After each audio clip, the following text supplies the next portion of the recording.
do rádio, ele mandou uma mensagem pessoal para os pais dele, dizendo, para acalmar eles, dizendo, não, todo mundo salvo, e que isso teria gerado uma confusão depois, quando a notícia chegou em Nova York. Primeiro momento disseram que não teria havido vítimas. Assim mesmo, Existe uma questão bem interessante nisso, porque quando o Carpathia, o Carpathia, que resgatou os sobreviventes do Titanic, ele obviamente também tinha operador de rádio Marconi. Sim. E quando o Capitão Rostron, o comandante do Carpathia, ele recebeu todo mundo, ele só falou pro operador de rádio: despacha um sinal de que nós resgatamos mais de 700 sobreviventes, estamos voltando para Nova York, porque eles estavam saindo de Nova York em direção ao Mediterrâneo, então eles deram meia volta, voltaram para Nova York para entregar esses sobreviventes. Ponto. Ele silenciou, não falou sobre as mortes, o operador de rádio do Carpathia, justamente para evitar esse tipo de especulação. E mesmo fazendo isso, a mídia, as pessoas, quando souberam das notícias do que aconteceu com o Titanic, acabaram tendo ideias, né, mirabolantes com relação a isso. Imagina se tivesse trocado mais mensagens, poderia aparecer mais ideias malucas aí. Literalmente telefone sem fio. Exatamente. Pois é. Essa foto é do tanque lá onde foi filmado? Isso. Fica no México, o Rosarito. É bem na divisa dos Estados Unidos com o México, né? Por que será que fizeram no México, você sabe? Deve ser preço de... custo, exatamente. Custo. E esse estúdio foi construído, né, primariamente para gravar o Titanic. E depois, hoje é usado em diversas outras produções, mas especificamente foi produzido por conta do filme. Então, mas vamos lá, vamos aproveitar e vamos falar de uma curiosidade. Tá vendo? Tem 4 chaminés ali? Mas só 3 eram chaminés de verdade. Explique. E vamos lá. Na verdade, só 3 eram conectados às caldeiras. Exatamente. A 4ª era exaustão de outras coisas, como cozinha. Por uma questão estética, eles botaram 4 chaminés, mas na verdade, com a função de chaminé... Chaminé, de fato, eram 3. Mas a 4ª era muito importante, não só pela exaustão das cozinhas. Por exemplo, a sala não precisava ser tão grande, ela podia ter mais exaustão. Mas por uma questão de simetria. De simetria estética. Mas, por exemplo, a sala de fumantes da primeira classe do Titanic era a única a bordo que contava com uma lareira real, que funcionava, né, com lenha, dessa forma.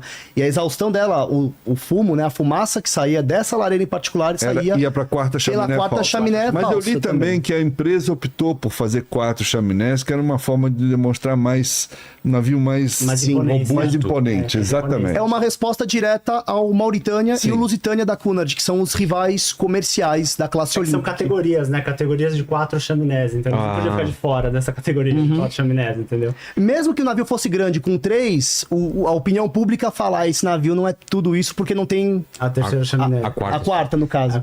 Mas uma outra coisa que todo mundo fala: o Olympic era igual ao Titanic. Por que o Titanic era maior? Porque ele era mais pesado. Ele tinha 1.000 toneladas a mais. E na navegação, quanto mais peso, maior. Não é só o comprimento. Mas ele é... E de onde vinha esse peso a mais? Então, tem no plano? Tem na nosso pacote de mídia. Mas uma coisa que isso é interessante de falar. Como o Olympic ficou pronto antes do Titanic, em 1911, o Titanic de 1912, foi a primeira vez que a empresa do Titanic ela teve a oportunidade de testar um navio desse tamanho, desse porte, no mar. Então era tudo novidade. Então, assim, quando o Olympic fez as suas primeiras viagens, os engenheiros da Harland & Wolff, eles estavam atentos a tudo com relação a melhorias que eles podiam fazer nos próximos navios que viriam na série. Isso inclui o Titanic. E uma dessas melhorias, né, para não falar de muitas delas, inclusive nessa questão do peso que o Henrique falou, fica no Convés B do Titanic em relação ao Olympic. O Convés B do Olympic era uma promenade, né, um convés de passeio totalmente fechado. Era um corredor com janelas basculantes, mas era assim, tipo, você tá num dia chuvoso, num dia de tempestade, você não vai pro convés porque não é seguro, mas você pode passear num convés fechado, é uma coisa mais tranquila. Mas eles perceberam que isso não era tão popular no Olympic. Então eles pensaram, se não é tão popular no Olympic, como a gente pode melhorar isso no Titanic? Vamos pegar esse Convés B e encher de cabines. É aí que nasceu o que a gente chama as famosas suítes milionárias do Titanic. Que são as que tem a varandinha pra fora, sabe? No filme você vê a cena da briga entre a Rose e o Jack. Aquilo ali só existe no Titanic, aquilo não existe no Olympic. E tem uma outra questão, ventava demais nesses convéses. E as pessoas não conseguiam, porque era uma rota muito fria, né? Aquela região do... E o Olympic era cheio de porta giratória, pro vento não ficar batendo porta e tal. Aí eles resolveram fechar tudo, colocar a porta normal e expandir esse espaço para fazer mais ambientes fechados mesmo, entendeu? E é bem curioso, porque o Titanic, ele contava com o que a gente chama de 4 suítes milionárias. E quando eu digo suítes milionárias, é porque a primeira classe já era, por si só, muito suntuosa.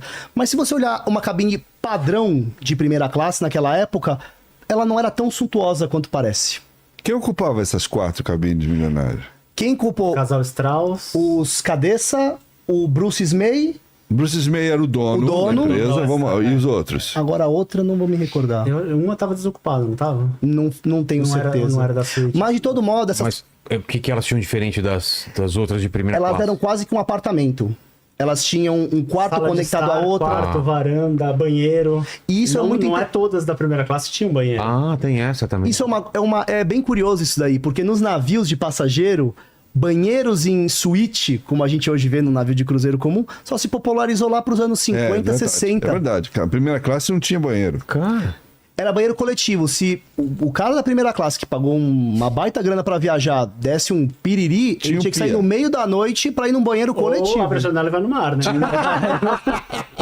Na emergência, né? Vai qualquer Tinha coisa. uma pia só, né? Mas era fantástico. Eram apartamentos mesmo, com uma promenade privada, uma sala de estar. Agora você imagina, quartos. 760 passageiros na terceira classe, tinha 2 banheiros, um masculino e um feminino. Imagina a fila. É tipo um banheiro de shopping, tem as cabininhas e era isso, E é, duas banheiras. e é cultural isso, é uma questão cultural de fato daquele período, porque hoje em dia a gente acha isso um absurdo. né? Um absurdo. Toda cabine tem o seu banheiro, tem a sua privacidade, você vai ao banheiro, vai tomar banho. Naquela época, às vezes eles viajavam, né? A travessia durava geralmente uma semana sem tomar banho. Era uma coisa. Cara. E é cultural. Será que o J.J. Astor não ocupou uma dessas suítes aí? O J.J. Astor, dono do hotel Waldorf Astoria, né? em Nova York. É, um dos caras mais ricos da época, né? Que era passageiro. Morreu, né? Ele morreu. A menina caiu em cima dele. Essa é uma das teorias, porque o corpo dele foi encontrado O tórax estava esmagado. esmagado e ele estava coberto de fuligem. Foram reconhecer ele por a chaminé caiu em cima dele. Sim. Foram reconhecer ele por conta das abotoaduras. Abotoaduras, a carteira dele estava com ele com alguns calhamaços de dólares. Mais rico a bordo. É, e a ironia é que foi no hotel dele que foi feito o inquérito que investigou o... E que hoje em dia, né, o local onde está o Hotel Waldorf Astoria é onde construíram o Empire State Building, em Nova York. Foi demolido. Isso é uma coisa legal, porque tem muitos lugares que as pessoas passam de turismo e passa desapercebido. Nova York tem muita coisa. O casal Strauss, eles fundaram a Macy's. Macy's, que era Sim. a maior loja É a maior de loja de departamentos. até hoje. Tem a Macy's Parade, né? Isso. Que é a biblioteca de Nova York. Peraí, esse casal foi aquele que eles não quiseram se salvar? Sim, que a Conta esposa, essa história. que a esposa dele virou pra ele e falou: eu não vou embarcar, a gente tá nos botes, Porque né, em mandaram casa. ela embarcar primeiro, mulher, né? Só mulher. O marido dela, né, ofereceu pra ela ir e ela falou: nós estivemos casados por muitos anos, aonde você for eu vou, não vou te deixar. Isso é uma cena que foi filmada Sim. e não foi colocada no Não filme. foi pra versão Esse final. diálogo. Não. Você vê os dois velhinhos na cama, sabe, com a água entrando? Mas São antes eles. disso tem esse diálogo que é real. Essa coisa de voltar pra cama é fictícia, ninguém sabe. Provavelmente eles estavam procurando um bote aí. Eles ficaram no convés até o final. O James Cameron deu aquele tom mais Foi, dramático, é. de E fato. quem mais estava? O Guggenheim tava lá, não é? Sim, Benjamin Guggenheim, né? sim. Sim. Ele, inclusive, é muito célebre uma fala dele que foi dita durante o naufrágio que ele viu que não ia Gloob conseguir- Gloob. Desculpa, gente. Desculpa, gente. Desculpa. Você sabe que Pobre Guggenheim. alguns passageiros comemoraram o naufrágio, né? Como assim? As lagostas. Ah, já estavam lá presas já. né? Pô. Entendeu? Ganharam a liberdade. O clipe da Dua Lipa, isso aí. Mas eu li... Mas qual frase? É que ele disse que nós estamos vestidos nos nossos melhores trajes, prontos para afundar como verdadeiros cavalheiros. Cavaleiros, gentlemen. Mas eu li que o museu Guggenheim existe porque ele morreu no naufrágio. Porque a família resolveu juntar tudo que ele tinha e criar Criaram um uma museu. coleção. Ah, foi assim?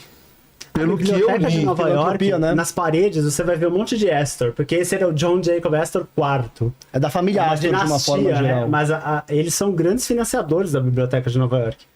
Então, assim, quando as pessoas falam, por que o Titanic é tão famoso? Porque não sei...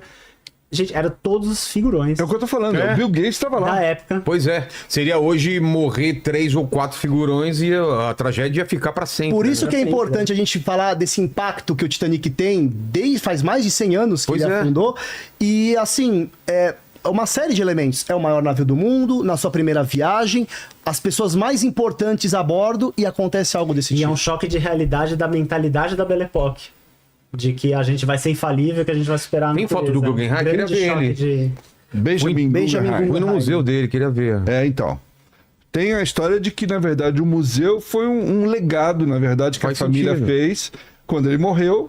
Vamos juntar tudo isso e criar E o falando museu. em legados, eu acho que é interessante falar no legado que o Titanic deixou, a tragédia dele deixou, pra navegação de uma forma questão geral. de segurança, De sim. leis, de- Pra Completamente. começar pela quantidade de botes salva-vida que você Porque tem que isso é ter. uma coisa bem interessante que as pessoas acabam até... Olha lá ele, ó. Esse é o Benjamin Guggenheim. Isso. Falou, estamos prontos pra afundar como verdadeiros cavalheiros. Isso tá no filme, né? Sim. Sim, tá, essa cena tá. E falando agora dos bots, as pessoas às vezes têm essa interpretação mal feita de que o Titanic deliberadamente não tinha bots pra todos porque eles achavam que não era necessário. Então. Isso é, na verdade, uma defasagem da lei naquele período, porque eles, salvo engano, a legislação batia com 20 botes para os navios a partir de 10 mil toneladas. Ou seja, eles calculavam a quantidade de botes salva-vidas Pelo pela peso. tonelagem do navio e não pela quantidade de passageiros. Agora pensa, a partir de 10 mil, o Titanic tinha 46 mil. E não multiplicava o número de botes. Então, assim, e por que isso é importante de dizer? O Titanic não era o único navio que estava errado naquele período. O Olympic Eu estava acho que errado, todos eles o naquela época Mauritânia, o a Lusitânia. legislação, isso que é pior que tudo. Então, assim, as pessoas jogarem toda a culpa no Titanic nesse sentido acaba sendo injusto. Porque o Titanic acabou sendo o bode expiatório nessa O situação Titanic toda. tinha, juntando passageiro e tripulante, 2.200 e pouco. Sim. Ele tinha bote para 500. Ah, é? Não. pouco Ele mais? tinha bote pra umas 1.200 Tá, ok. pessoas. Mas só que muitos botes foram para a água sem estarem lotados. Sim. Porque, assim, a tripulação... O bote teria uma capacidade de 65. 65, se não me mais de engano. 40, Teve bote que foi com 65. 12. Sim, 12. No desespero. Porque, mais do que o desespero, alguns oficiais não estavam tão preparados nesse sentido. Eles não esperavam que algo desse tipo ia acontecer. O Lightoller, por exemplo, ele ficou com tanto medo de encher os botes que ele foi uma das pessoas, inclusive, que lançou um bote com 12 pessoas. Então, ele tomou até uma puxada de orelha no filme mesmo, você vê isso. Isso é mais uma cena que foi filmada e não foi colocada. Porque tem muita gente que... Eu coloquei essa roupa ridícula e você ainda não se inscreveu, deu like e comentou? Que palhaçada!